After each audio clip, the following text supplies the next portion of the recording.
to the Big Biz Show, featuring insight, analysis, and a lot of stuff that's none of your business. Hold on. This is the Big Biz Show. I think it is their business. Making the markets work for you. Here's the man with the plan, Sully. Hey there, live from the Coca-Cola studios at Loft 100. Big Biz Show's on the air nationwide, coast to coast, 125 million broadcast home strong, thanks to our affiliates at Bloomberg, Bloomberg Financiero, Bloomberg EU, Biz Talk Radio Network, Biz Television Network, and American Forces Radio Network in 175 countries and all the ships at sea. Thanks once again to Coca-Cola, our studio sponsor. And coming up in just a few minutes here, we have Howie Font and the Coca-Cola market update that we have every single day at the top of the show. But first, let's say hello to Greg Costa, and Mike. Mike Todoroff. And Mike Todoroff over here. Greg Todoroff, our executive producer. Mike Costa. I have no idea what he does here. No worries. And of course, the day trader trio. Give me a little love there, boys. 2, 3, 4. Oh, boy. So good. Yeah, that sounds like the sound of celebration, does it not? It does kind of. Let me bring you back to a gentler time. The year was 1941. Oh my God. 51? 55. Ignoring the jeers of the other children on the playground. Yeah. As his little James East used a bass guitar as a baseball bat. He celebrates his 20th anniversary of his 45th year. Oh. A very happy birthday to James East. Hey. Come on. There we go.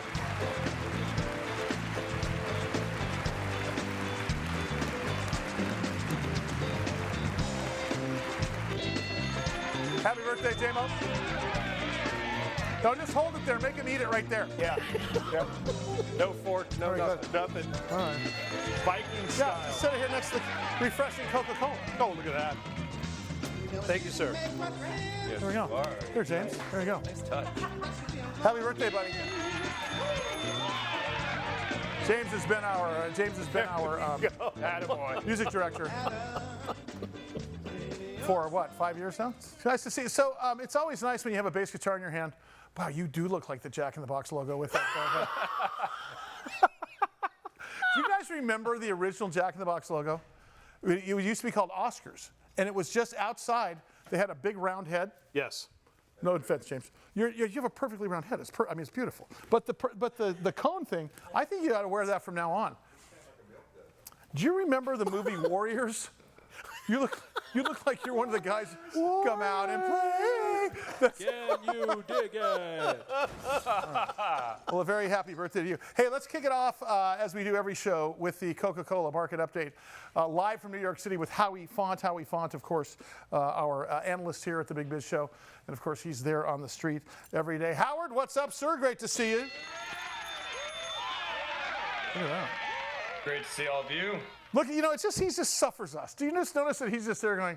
Yeah, I noticed it's a happy birthday, by the way, James. It's a neat trick, Sully.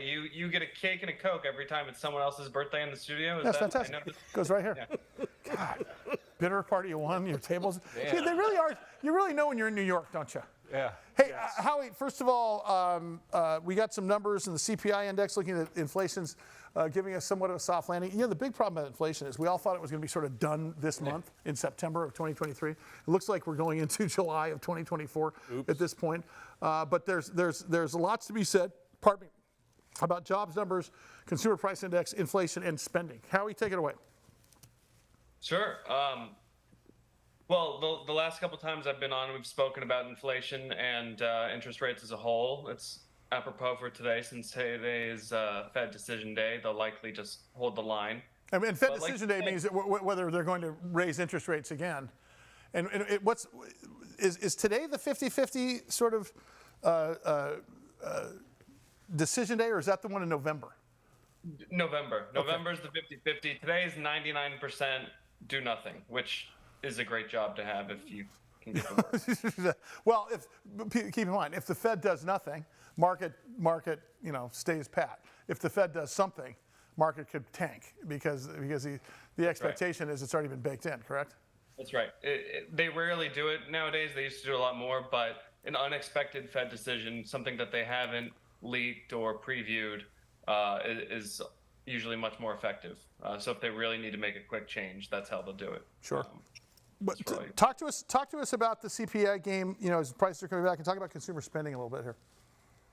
Yeah, so as we talked about a couple times, consumer savings is way down. Stimulus is over. Consumers don't have much capital left. This is kind of the last hurrah. We'll probably eke out a little bit more because we're going into the holiday season and spending for Christmas time. But after that, like you said, Sully, it's going to be into the middle of next year when we slowly ebb off this inflation. Well, and only then will they be able to cut. The interesting part of this, as Howie and I have talked about here on the program, is we saw through COVID the supply chain issues. Remember, Howie? And we didn't talk about the demand side issues. And if you look at the chart of every time we have pumped liquidity into the market going back to 1940, in other words, when we've done stimulus, okay? Overstimulating an economy, dumping in money into an economy at too fast of a pace has caused inflation every single time, because suddenly, not only in this case because of COVID, we had a supply chain issue. You saw all the boats out there on the West Coast outside of Port of Los Angeles. Right. But then we have a demand side issue now because we are spending. Now the problem is, Howie, and you can talk about this a little bit, is during COVID we started paying off our credit cards, we started having money in the bank, and then suddenly now we have $1 trillion credit card debt rolling over month right now. Talk about that a little bit. That's a frightening statistic. That's right, and it rolls through all the statistics. Just a couple days ago, or I think overnight, the U.S. government hit $33 trillion in debt for the first time. So, congratulations on that barrier. We also are seeing credit card delinquencies at around 2008 levels. Great to see we learned something from the whole deal, right? I mean, we're seriously we're worse off. Insanity? I mean, honestly, we are worse off than we were before COVID. Does it seem? Well, the only saving grace is 2008, we had a housing crisis, and we don't have that yet because people haven't needed to move. But if you see a longer period of layoffs, if the job economy gets weaker, things go wrong with these strikes that we're seeing with the auto companies, if we see the labor get weaker, we will see a lot of people needing to move downscale homes, things like that, and then you'll see the housing drop, because that is just as vulnerable as well. His name is Howie Font. He brings us the Coca-Cola market update every day at this time on the Big Biz Show, live from the Coca-Cola studios at Loft 100. All right, we got much more to come today. Thanks, Howie. Appreciate it. We'll see you tomorrow. I just feel like he's just putting up with us. I feel like he wants to say, hello, children. That's what I hear. More Biz coming up.